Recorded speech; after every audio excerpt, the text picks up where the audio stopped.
Ryan सही है। इसकी अम्मी को दुनिया से गया भी ज्यादा दिन नहीं गुजरे हैं। कह दिया निकाह सादगी सही होगा बस। आमिर, यहां आओ बेटा।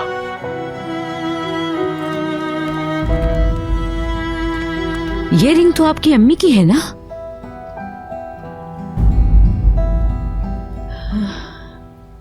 अम्मी जान ने आमिर की शादी के लिए अमानतन मुझे दी थी कि एक दिन ये अपनी मंगेतर को पहनाएगा।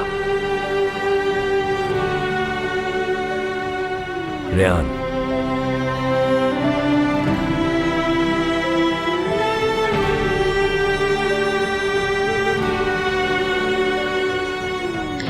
रेयान को अब रिंग पहना भी दें।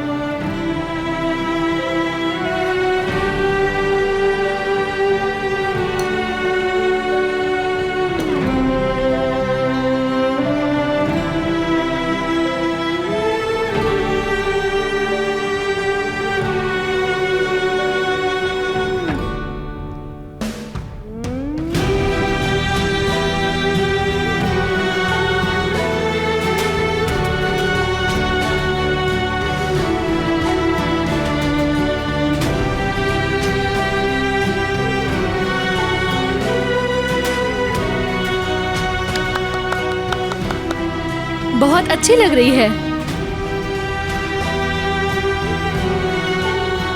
अल्लाह ये रिश्ता ताउम्र कायम रखे। खुश रहें दोनों बच्चे।